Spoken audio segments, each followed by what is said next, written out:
अस्सलाम वालेकुम नाज़रीन, मैं हूं आदिल जट और आप देख रहे हैं आई लव झेलम सिटी। कल जो सान्या हुआ है जिसमें सिलेंडर ब्लास्ट हुआ और पूरी बिल्डिंग जो है ज़मीन बोस हो गई है, वहाँ पे एक राहगीर थे, रास्ते से गुजर रहे थे, तनवीर अहमद। उनके भाई मेरे साथ मौजूद हैं जिनका इंतकाल एम्बुलेंस में स्वावा जाते हुए रास्ते में हो गया। आइए इनसे बात करते हैं, इनसे पूछते हैं कि क्या हुआ। अस्सलाम वालेकुम। वालेकुम अस्सलाम। किस वक्त आपको इतला मिली और उसके बाद आपने क्या किया? सर ये मुझे कोई 11 साढ़े 11 के वक्त इतला आई वहाँ से कि आपका भाई जो है वो सीरियस है, इमरजेंसी में है, तो आप वहाँ पे पहुँचे। तो वहाँ पे जब मैं पहुँचा हूँ तो अंदर हालात देख के तो लग तो नहीं रहा था कि ये इमरजेंसी है, क्योंकि वहाँ पे इतने अंदर अमला नहीं था जितने सिविलियंस लोग जमा थे, बहुत ज़्यादा रश था। सिविलियन से मुराद आपकी आवाम है? सिविलियन से मुराद मतलब अवाम थी। फौजी हैं आप? जी मैं आर्मी से हूँ। उनको कोई रोकने वाला नहीं था, कोई अमला उनको नहीं रोक रहा था कि ये इमरजेंसी है, आपका इधर काम नहीं है। लेकिन एक मरीज़ है तो उसके आगे पीछे 10-10 बंदे इकट्ठे हुए पड़े हैं। मैंने डॉक्टर नहीं देखा है उधर, उधर वो स्टाफ देखा है जो ट्रीट कर रहा था। नर्सिस थी? नर्सिस भी नहीं, वो स्टाफ के लड़के थे एक दो जो उसको ट्रीट कर रहे थे। जब मैं अंदर गया हूँ भाई को देखा है, भाई मेरा बहुत सीरियस हालत में था, बहुत ज़्यादा। और मुझे ये देख के बड़ा अफसोस लगा कि वो सीरियस हालत में है और उसको कोई वहाँ पे वो नहीं कर रहे थे, यानी वो अकेले बेड पे हैं और ट्रीट नहीं कर रहे थे। वो बेचारा अलग एक सिचुएशन में उन्होंने फेंका हुआ है और उसको बार बार कोई आता है तो पट्टियाँ करता है तो कोई कुछ करता है। उसका सर डैमेज था, उसकी डैमेज सर होने की वजह से ब्लीड सारा उसका अंदर जा रहा था। इनका काम था कि उस ब्लीड को ये बेहतर करते, उसको निकालते उसके मैदे से, ताकि उसके फेफड़ों में सांस में ना तंगी होती। इन्होंने जब देखा है कि वो किसी सूरत हाल में नहीं हो रहा, इन्होंने पास एक पेपर रखा हुआ है हर किसी डॉक्टर ने अपने पास। कोई मेन डॉक्टर नहीं आपने उधर देखा जिसने आगे देखा? जी मैंने कोई डॉक्टर नहीं उधर देखा है कि जो ट्रीट कर रहा हो। और मैं ये आपको बताऊं, ये DHQ में जितने डॉक्टर्स हैं इनका तबादला गिलगित या स्कर्दू से आगे उठा के इनको फेंकना चाहिए। लेकिन कल तो इतवार थी ना, उनकी छुट्टी होती है, वो छुट्टी वाले दिन नहीं काम करते? छुट्टी वाले दिन भी कुछ डॉक्टर्स होते हैं जिनकी ड्यूटीज होती हैं उनका। यहाँ पे सिविल हॉस्पिटल में ना इतवार वाले दिन छुट्टी होती है, अस्पताल में छुट्टी होती है। हॉस्पिटल में छुट्टी होती है तो फिर इमरजेंसी जो बंदे हैं, फिर ये इतवार वाले दिन हॉस्पिटल भी बंद कर देना, फिर हॉस्पिटल किस चक्कर में इन्होंने खोला हुआ है। और दूसरी बात, पिंडी अगर आपने रेफर करना है तो DHQ को बंद करें। इधर जो इमरजेंसी होती है बंदा 2 घंटे में गाड़ी लेके तो पिंडी पहुंच जाए ताकि उसका टाइम वेस्ट ना हो। अभी मेरा भाई 3 घंटे DHQ में पड़ा रहा है, वही 3 घंटे अगर मैं उसको पिंडी की तरफ ले जाता तो वो शायद बच जाता। लेकिन 3 घंटे DHQ के अंदर वो कोई उसको प्रोसेस ही नहीं कर रहे। एक पट्टी सर पे लपेट दी है, 2 पाँव पे लपेट दी है, ये जी फर्स्ट एड है। उसकी सांस इतनी तेज लगी हुई है, आप उसके कोई ब्लीड निकालें, आप उसका कोई टेस्ट करें, कोई उसका कोई टेस्ट से उसको चेक करें कि क्या इसका डैमेज है क्या नहीं है। जिसने पेपर तैयार किया उसने अपने साइन किए होंगे, उस डॉक्टर का कोई नाम? सर मुझे तो पेपर मिला है सादा, 1122 वाले ने मुझे दिया है, उसके एहलकार ने, कि सर इस पे साइन कर दे।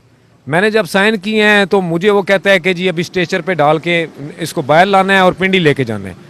मैंने उनको बार बार रिक्वेस्ट की है कि पिंडी तक मुझे नहीं उम्मीद कि मेरा भाई पहुंचेगा, आप काइंडली इसको CMH कर दें, मैं आर्मी से हूँ, मैं उस वहाँ पे कुछ ट्रीट कर लूँगा। लेकिन वो उधर अमले ने मुझे CMH के बारे में गलत ब्रीफ किया कि जी आपको वहाँ पे कोई ट्रीटमेंट नहीं मिलनी, उल्टा आपके लाखों बिल बन जाने हैं। वहाँ पे आज इतवार है, छुट्टी है, वहाँ पे डॉक्टर्स नहीं होंगे। ये रहे थे डॉक्टर या आपने पूछा नहीं उनसे? इधर तो मैं उनको यही चीज फील कर रहा था कि अभी कोई डॉक्टर आएगा, कोई आके कोई देखेगा सुनेगा, नहीं, बस फार्म दे दिया है। और 1122 के एहलकार जो हैं उनकी मैं कहता हूँ कि अल्लाह ताला उनको ज़िंदगी दे। वो बहुत एक इंसानियत के नाते सबके साथ वो बहुत ज्यादा एक कल तो 1122 को सैल्यूट करने का दिल करता है, जिस तरह उन्होंने काम किया है। आखिरी पत्थर भी उन्होंने उठा कर देखा है कि उसके नीचे कोई है तो नहीं। DC झेलम साहब आप भी वहाँ पे मौजूद थे, लेकिन आपने हॉस्पिटल का विजिट शायद नहीं किया, जिस तरह ये भाई बता रहे हैं कि वहाँ पे कोई डॉक्टर ही मौजूद नहीं। और ये बारहा ऐसे हुआ है कि जब हम इतवार वाले दिन हॉस्पिटल जाते हैं, डायलिसिस नहीं करते जी, इतवार है छुट्टी है। हॉस्पिटल में कौन सी छुट्टी होती है? ये तो चले पढ़ाई है उसके लिए छुट्टी होगी है, या कोई दफ्तर है उसके लिए छुट्टी होगी है। अब बंदा बीमार ना हो के आज इतवार, आज मैंने बीमार नहीं होना क्योंकि हॉस्पिटल में छुट्टी है, हॉस्पिटल में छुट्टी नहीं होती। इस पे भी कोई गौर करे। इसमें रिक्वेस्ट करूंगा DC साहब को कि आप के ये देख लें कि जो इमरजेंसी होती है वो बता के नहीं आती है। तो अगर एक हॉस्पिटल है ज़िले हॉस्पिटल, वो इतवार वाले दिन ना डॉक्टर अवेल कर सकता है ना इमरजेंसी अवेल कर सकता है, तो फिर उसको क्लोज करें। इतने वो अमले को आप लाखों करोड़ों तनख्वाहें दे रहे हैं, तो इससे बेहतर है वही लाखों करोड़ों आप 1122 को दे दें, 1122 ये सारी अगर सहूलत करे, मैं कहता हूँ बंदे को पिंडी नहीं जाना पड़ेगा, बल्कि बंदा घर में ही इमरजेंसी ठीक हो जाए। देखें जी, जिंदगी मौत अल्लाह ताला के हाथ में है, लेकिन जिनके ये ड्यूटी है, जिनके फ़राइज़ हैं ये कि आपने जान बचानी है, उनको अपनी ड्यूटी प्रॉपर तरीके से करनी चाहिए। और दूसरी बात, मैं डीसी साहब आपसे इल्तमास करूंगा ये कि आप ये जो सिविल हॉस्पिटल है इस पे थोड़ा सा फोकस करें। डीसी साहब यहाँ पे या तो सहूलियात का फुकदान है, एक तो मशीनरी के ऊपर दें। हॉस्पिटल के अमला जो है, डीसी साहब अपनी ड्यूटी और टाइम पास करने आता है विद डॉक्टर्स, सारा अमला नीचे वाला, उनको पता है हम सरकारी मुलाजम हैं, हमारी तनख्वाहें पक्की लगी हुई हैं, वो सिर्फ वहाँ पे टाइम पास करने आते हैं। डॉक्टर्स है तो वो अपने अमले को आगे लगाता है कि इसको ट्रीट कर, हालांकि डॉक्टर का काम है ट्रीट करना,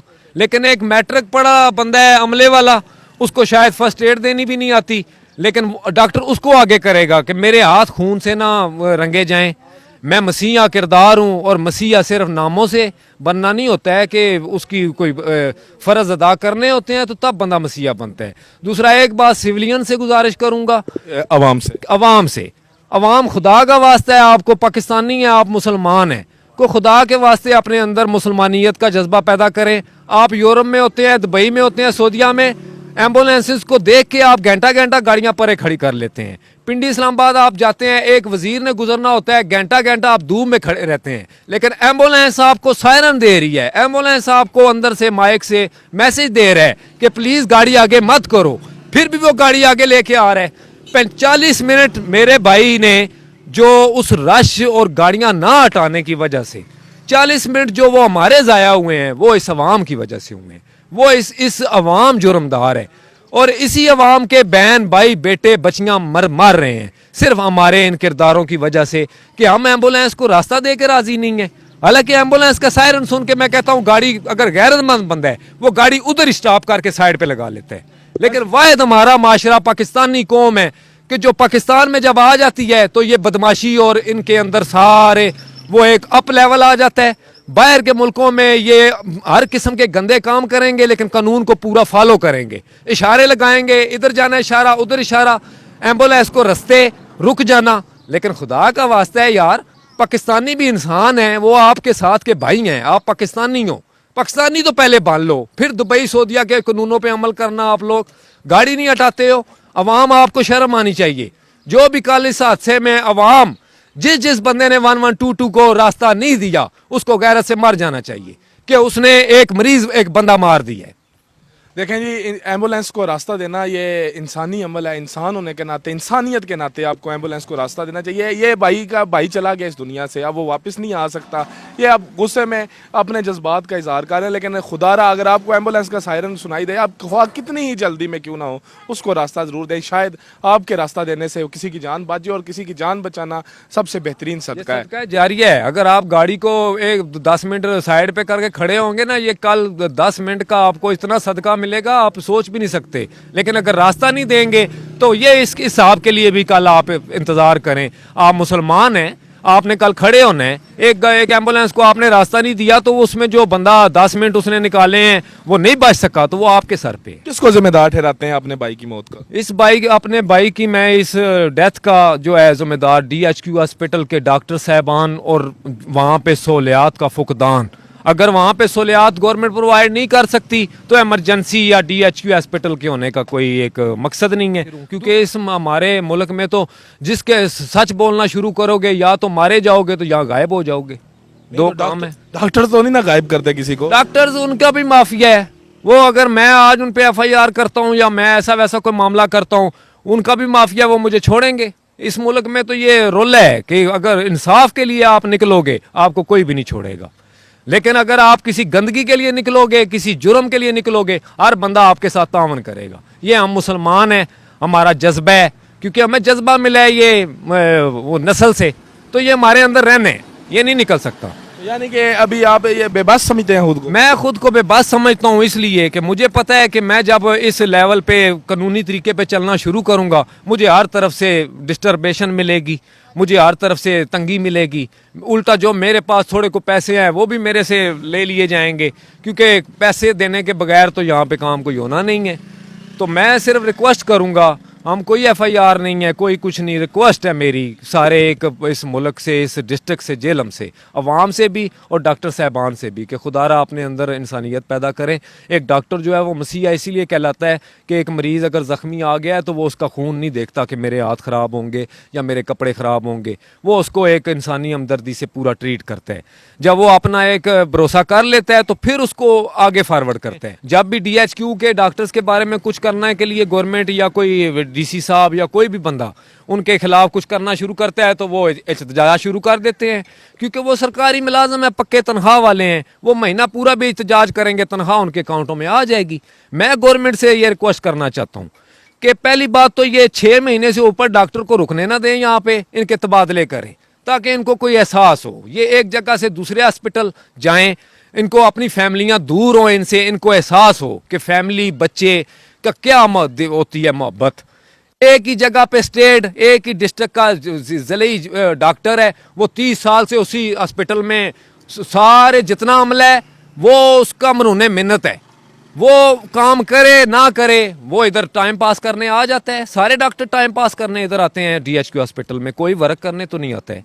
तो DC साहब पहले भी इस बारे में कोशिश कर चुके हैं, लेकिन एहतजाज शुरू हो जाते हैं, बजाय कि इंसानियत को ये मसीहा बन के उसका कोई एहसास करें, इनके एहतजाज नहीं ख़त्म होते हैं। तो अल्लाह ताला इनको हिदायत दे, ये जो रिज़्क लेते हैं, तनख्वाह लेते हैं हलाल करने की, अल्लाह करे कि ये कोशिश करें। मुसलमान है, मर जाना है, आज मेरा भाई गया है तो ये लोग कब तक इस दुनिया में रहेंगे, इन्होंने भी जाना है। दुनिया से तो सब नहीं चले जाना, ये अल्लाह ताला का वादा है और ज़िंदगी जो है उसकी इमानत है। खैर नाज़रीन, इस वीडियो को शेयर कीजिएगा और डिप्टी कमिश्नर साहब आपसे मेरी दरख्वास्त है, आप एक दफ़ा ज़रूर सिविल हॉस्पिटल के जो मामलात हैं उन पे कोई फोकस करिएगा, कोई एक्शन लीजिएगा, कोई टीम बनाएं जो चेक एंड बैलेंस करे इनका और इसकी जो सहूलियात है और इसमें भी कोई इजाफा हो सके। दुआ में याद रखिएगा। अल्लाह हाफ़िज़, अल्लाह निगहबान, पाकिस्तान जिंदाबाद।